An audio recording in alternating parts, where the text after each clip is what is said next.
વડોદરા શહેરમાં પેટ્રોલ ડીઝલની અછતની વાતો માત્ર અફવા તેમ જિલ્લા વહીવટીતંત્ર દ્વારા જણાવવામાં આવ્યું।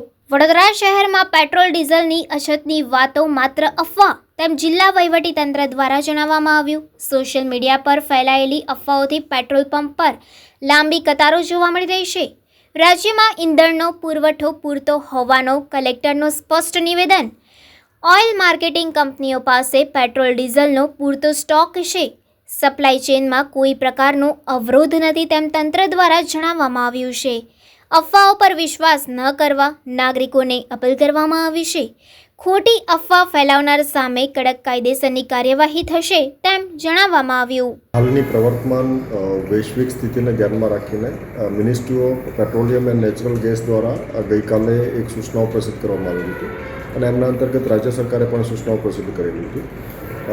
હાલની તબક્કે આપણા જ્યારે પીએનજી, સીએનજી અને એલપીજી આ ત્રણ બાબતે એમઓપીએનજી દ્વારા અલગ અલગ સૂચનાઓ પ્રસિદ્ધ કરવામાં આવેલી છે। એલપીજી માટે વિશેષ કરીને અલગ અલગ તબક્કે માહિતીઓ મિસઇન્ફોર્મેશન પર સ્પ્રેડ થઈ રહી છે।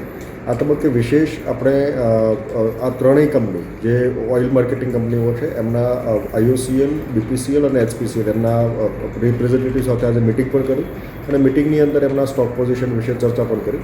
હાલના તબક્કે આપણને એલપીજીની પૂરતી આપૂર્તિ થઈ રહી છે, એમના સ્ટોકની અંદર ક્યાંય તંગી નથી। માત્ર ઘરેલું વપરાશ માટે આપણે પ્રાથમિકતા આપવાની છે। સાથોસાથ દરેક કન્ઝ્યુમરને આપણે 25 દિવસના અંતરાલ ઉપર સ્ટોક પ્રોવાઈડ કરીશું। ઓનલાઈન રજિસ્ટ્રેશન કરાવવું જરૂરી છે, એટલે આ કિસ્સાની અંદર ઓનલાઈન રજિસ્ટ્રેશન પણ કરાવડાવો। ખોટો પેનિક સ્પ્રેડ ના થાય એ બાબતની તકેદારી તમામ કન્ઝ્યુમરે પણ રાખવાની છે, એજન્સીએ પણ રાખવાની છે। મીડિયા મારફતે પણ લોકો સુધી સાચી માહિતી પહોંચે એ દિશાના પ્રયત્નો પણ કરવાના છે। જે આપણો એલપીજીનો સપ્લાય છે એ ત્રણેય ઓએમસી મારફતે આપણને પ્રોવાઈડ કરવામાં આવે છે। ડોમેસ્ટિક આપણા જે કન્ઝ્યુમર છે એમના માટે આપણે પ્રાથમિકતા આપીએ છીએ।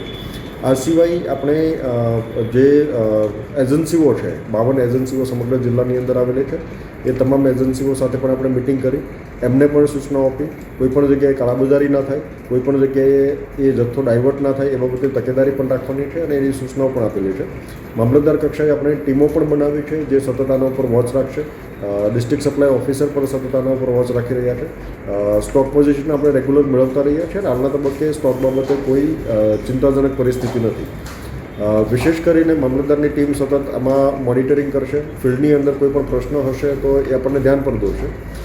સાથોસાથ આપણે એમનો રેગ્યુલર ફિલ્ડના ડેટા પણ આપણને મળતા રહેશે જેથી કરીને કોઈ અન્ય સ્થળે પિલફરેન્સ થતું હોય અથવા તો બ્લેક માર્કેટિંગ થતું હોય તો આપણા ધ્યાનમાં આવે અને એમને આપણે જે વિવિધ કાયદાઓ છે એમના અંતર્ગત સખ્ત કાર્યવાહી પણ કરીશું। આની સાથોસાથ આપણા જે કોમર્શિયલ સપ્લાય છે, કોમર્શિયલ સપ્લાયની અંદર મર્યાદિત જથ્થો ઉપલબ્ધ છે એટલે એમની અંદર પણ આપણે પ્રાથમિકતાઓ નક્કી કરીએ છીએ અને પ્રાથમિકતા મુજબની ભલામણ પણ આપણે અત્રેથી કરીશું। એના પછી એમનો સપ્લાય પૂર્વવત કરવાની દિશાના પ્રયત્નો પણ હાથ ધરવામાં આવશે। પણ હાલના તબક્કે ઘરેલું વપરાશ માટે કોઈ સ્ટોકની પ્રશ્ન પણ નથી અને એ બાબતે કોઈ કન્ઝ્યુમરને ચિંતા કરવાની પણ આવશ્યકતા નથી। સમગ્ર જિલ્લાની અંદર આ પરિસ્થિતિને પહોંચી વળવા માટે તંત્ર સક્ષમ છે અને આપણી સમગ્ર ટીમ આ બાબતે સતત વોચફુલ છે।